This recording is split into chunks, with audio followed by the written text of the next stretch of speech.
Shalom, shalom, bien-aimés dans les Seigneurs. Soyez bénis ce matin. Nous sommes dans la joie, bien-aimés, de nous retrouver encore une fois de plus dans le cadre de la clé de la maison de David pour notre prière de tous les lundis matins, notre live de tous les lundis pour bien commencer la semaine. Nous voulons prier. Tendre Père, nous bénissons ton nom et te rendons gloire et grâce parce que tu es le Dieu Tout-Puissant. Nous voulons t'abandonner toutes choses, Père de gloire Jésus, que tu puisses prendre la direction de ce live du début jusqu'à la fin. Manifeste-toi, Seigneur, afin que nous puissions encore, Seigneur, nous imprégner de ta présence et que toute la semaine, que tu sois avec nous, Père de gloire.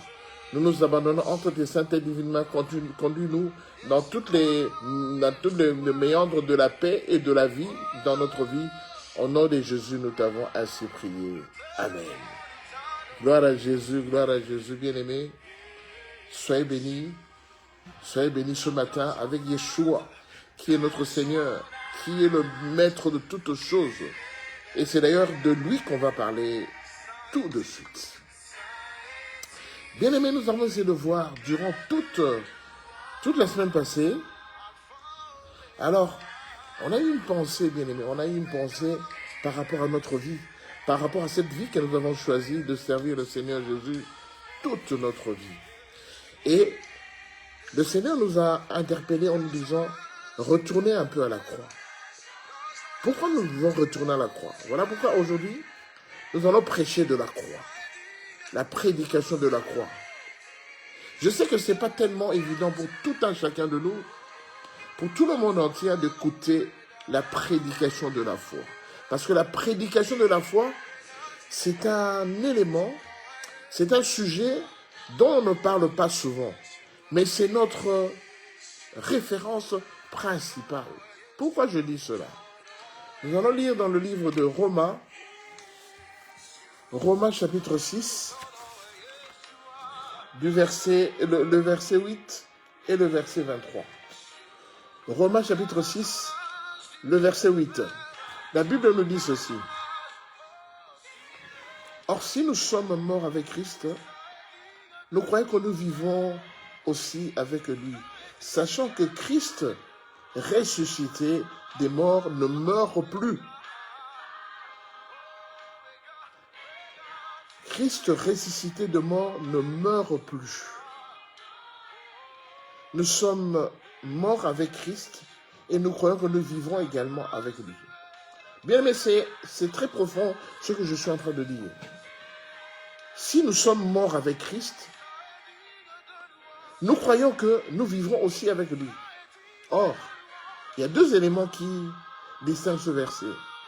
Il y a la mort et puis la vie. Or, nous savons tous que après la vie, c'est la mort. Mais ici, on nous dit que après la vie avec Christ, non, après la mort avec Christ, il y aura la vie. Bien aimé, c'est contradictoire. Nous vivons, après nous mourrons. Mais ici on dit, nous mourrons avec le Christ et nous vivrons après. Et c'est là que demeure le mystère de la croix. Parce que la Bible dit, si quelqu'un est en Christ, ce n'est plus lui qui vit, mais c'est Christ qui vit en lui. 2 Corinthiens 5, verset 11. Si quelqu'un est en Christ, ce n'est plus lui qui vit, mais c'est Christ qui vit en lui. 2 Corinthiens chapitre 5, verset 17. Donc, si je suis en Christ, je suis une nouvelle créature. Les choses anciennes sont passées, et voici, toutes choses nouvelles sont devenues nouvelles. Si je meurs avec le Christ, je ne meurs plus, mais je vis en lui. Parce que Christ a vaincu la mort. Parce que Christ a vaincu la mort à la croix au mont Golgotha. Parce que quand il est mort, on l'a enterré. On l'a enseveli, bien-aimé, à Golgotha. Quand vous allez voir à Jérusalem, au jardin de la tombe, vous allez voir là où on a... D'abord, vous voyez Golgotha, où on avait crucifié. Et ensuite, vous voyez le jardin de la tombe où on l'avait enseveli. Mais la Bible dit Même quand vous arrivez devant le jardin de la tombe, vous allez voir qu'en fait, la pierre, mais maintenant on a enlevé la pierre. Vous allez voir que la pierre est écartée de l'ouverture principale. Et dans le temps, il y avait un écrit qui disait, il n'est plus là. C'est-à-dire que le Christ, quand on l'avait enseveli dans cette caverne, dans cette grotte à Golgotha, 3 jours après, il était ressuscité. Et quand il est ressuscité 3 jours après, il vit d'éternité en éternité. C'est pourquoi, bien aimé, nous prions le Christ, Jésus-Christ ressuscité. Pourquoi? Pourquoi nous le prions? Parce qu'il est vivant. Comme il est ressuscité de mort, il est vivant maintenant. C'est pourquoi il a dit que ma loi ne restera pas maintenant en dehors de vous. Je le crierai dans votre cœur. Parce que je serai votre Père et vous serez mon peuple. Bien-aimé, aussi longtemps que j'ai accepté Jésus comme Seigneur et Sauveur et qu'il vit dans mon cœur, je sais que quand je vais mourir sur cette terre, je ne mourrai pas parce que dans la vie qui va me suivre, je serai vivant avec lui. Voilà, bien-aimé, le total du mystère de la croix. C'est pourquoi aussi longtemps que nous sommes vivants et que nous connaissons que c'est à la croix que nous avons obtenu notre vie, nous devons constamment revenir à la croix, parce que c'est là que se trouve réellement notre vie. Vous savez, bien aimé, il y a beaucoup de gens aujourd'hui, beaucoup de dieux aujourd'hui qui ont vécu, mais qu'on a enterrés. Je parle par exemple de Bouddha. Je parle par exemple de Confucius. Je parle par exemple bon, je ne vais pas citer le nom parce que je ne fais pas une comparaison, ou bien je ne veux pas dénigrer certaines personnes qui prient dans cette religion, mais ils prient en parlant d'une personne humaine. Mais quand vous allez voir le tombeau de cette personne humaine-là, vous allez voir qu'en fait, il est toujours resté au tombeau. Il est toujours resté dans son cercueil. Bien qu'on l'a enterré. Mais le Christ, on l'a enterré 3 jours après. Il n'était plus dans le cercueil. Il est ressuscité. Alors pourquoi continues-tu à croire en celui qui est mort, qui était un mortel comme toi, et qui est resté dans sa tombe, au lieu de croire en celui-là qu'on a enterré, mais qui n'est plus dans la tombe, qui est ressuscité, et c'est là que se trouve, bien aimé, notre puissance, notre force. Notre force réside en ce moment-là, en cet endroit-là.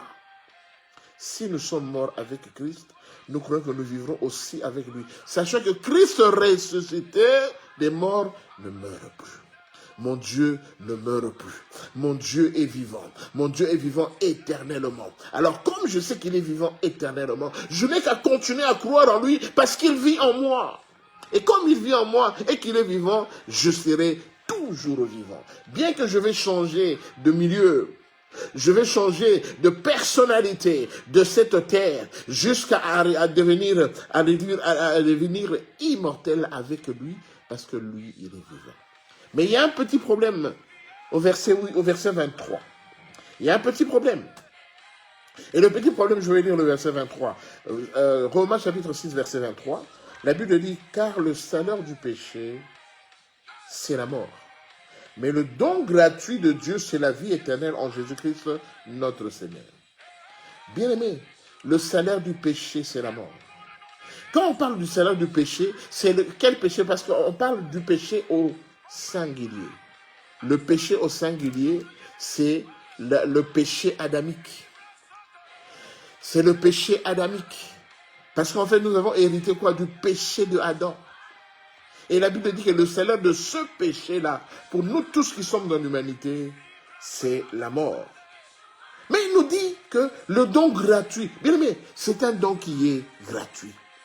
Tu ne vas pas payer pour ça. Tu ne vas pas débourser des millions pour ça. On te dit que le don gratuit, Dieu te le donne gratuitement. Et c'est quoi? C'est la vie éternelle en Jésus-Christ. C'est ce que nous venions de parler tout à l'heure.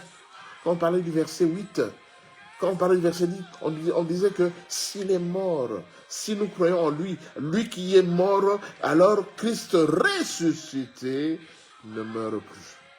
Or, nous devons constamment savoir que si j'ai été crucifié avec Christ, Dieu m'a délivré de la nature adamique dont il est question ici en parlant du péché. Et la Bible nous dit que le salaire de ce péché-là, donc de la nature adamique, comme Adam a péché au jardin d'Éden, c'est le salaire de ce péché-là, comme je suis son héritier, je suis co-héritier, le salaire de ce péché, c'est la mort. Mais la Bible me dit que, comme j'ai été crucifié avec Christ, chapitre 6, verset 8 et puis verset 23, comme j'ai été crucifié avec Christ, Christ m'a délivré d'abord de la nature adamique, donc de ce péché dont il est question ici. Il m'a délivré de la malédiction familiale. Parce qu'aujourd'hui, nous parlons de la malédiction familiale. Nos pères, nos aïeux, nos grands-parents, ils ont touché à des choses qui n'ont pas glorifié le Seigneur. C'est ainsi que la malédiction est arrivée dans nos familles. Mais le Christ crucifié m'a délivré de cette malédiction familiale. Il m'a également délivré des vaines manières que nous avons héritées de nos parents. Les vaines manières, c'est quoi? Parce que nos parents, ils croyaient à des divinités qui n'étaient pas Dieu. Ils croyaient à des divinités qui étaient les symboles des idoles. Mais ces idoles-là n'étaient pas Jésus-Christ de Nazareth. Alors, comme ils croyaient à ces divinités-là, le péché est resté en eux. Alors, mais Christ, quand il est venu, il a dit, je bannis tout cela. J'enlève tout cela, j'ai besoin que tu sois libre parce que tu vis en moi. Voilà pourquoi, bien-aimés, comme je le dis depuis le début, nous devons constamment retourner, constamment parler de la prédication de la croix. Parce que, bien-aimés, cette prédication de la croix, cela est une folie pour certaines personnes. Parce qu'ils vont me dire, mais comment tu peux croire à des inepties? Comment tu peux croire à des mots qui n'ont aucun sens? Les gens du monde vont dire, mon frère, reviens à la réalité. Tu es vivant, reste vivant ici. Alors quand on est vivant, ne sois pas dans des illusions ou bien dans des hallucinations. Ne crois pas que celui-là qui est mort, dont vous parlez de Jésus-Christ, il est comme ci, il est comme ça. Bien-aimé, moi je sais une seule chose. Je sais que quand je ne croyais pas encore au Seigneur Jésus, ma vie n'avait pas de sens. Mais quand j'ai accepté Jésus comme Seigneur et Sauveur, et que j'ai commencé à croire en lui, à croire dans tous ses enseignements, à écouter ses enseignements et à les mettre en pratique, j'ai trouvé une transformation dans ma vie. Chaque fois que j'ai besoin de quelque chose, bien aimé, il suffit que je me mette à le lui demander, je me mette à l'invoquer dans ma vie, et cette chose, d'une manière ou d'une autre, cela va m'arriver. Quand je suis malade, je me tourne auprès du Seigneur, parce qu'il a dit, bien aimé, je sais que tu prospères à tous égards, et que tu sois en bonne santé, comme prospère l'état de ton âme. Alléluia. Bien-aimé, comme je veux être en bonne santé et que mon âme est en communion parfaite avec le Seigneur, je ne crains rien. Et je fais cette prière avec foi. Quelque temps après, je trouve que ma santé a changé. Je trouve qu'il y a une amélioration de ma santé. Je trouve que le lendemain, je me porte mieux que la veille. La Bible nous dit dans le livre de 1 Pierre, chapitre 1er, la Bible nous dit, au verset 18, la Bible dit que, sachant que ce n'est pas par des choses périssables, par de l'argent ou par de l'or, que vous avez été rachetés de la vaine manière que vous avez hérité de vos pères, mais c'est par le sang de précieux de Christ, comme d'un agneau sans défaut et sans tache. Bien-aimé, pour que je sois racheté, pour que le Seigneur puisse prendre tous mes péchés, tout ce que j'ai fait de mal, pour que le Seigneur puisse prendre toutes les malédictions que je porte en moi depuis ma naissance, la Bible me dit que, comme ce ne sont pas des choses, non, ce ne sont pas des choses périssables, il me dit, demande le sang de Jésus. À la croix de Golgotha, Jésus a versé son sang pour que moi je sois racheté, qu'il me rachète de tous les mal, de tous les maux que je possédais, pour que je puisse avoir la vie éternelle. Donc bien aimé, si je dois conclure aujourd'hui par rapport à cette prédication de la croix, c'est que nous aspirons à avoir une vie éternelle. Nous aspirons qu'après, nous savons qu'après cette vie, nous allons quelque part et il y aura une autre vie. Alors pour que dans cette autre vie, que nous soyons bien, pour que dans cette autre vie, que nous puissions avoir une vie éternelle, c'est-à-dire que nous puissions vivre d'éternité en éternité, calmement, sans être dans le tourment, sans être dans les difficultés, sans être dans le feu qui ne s'éteint point.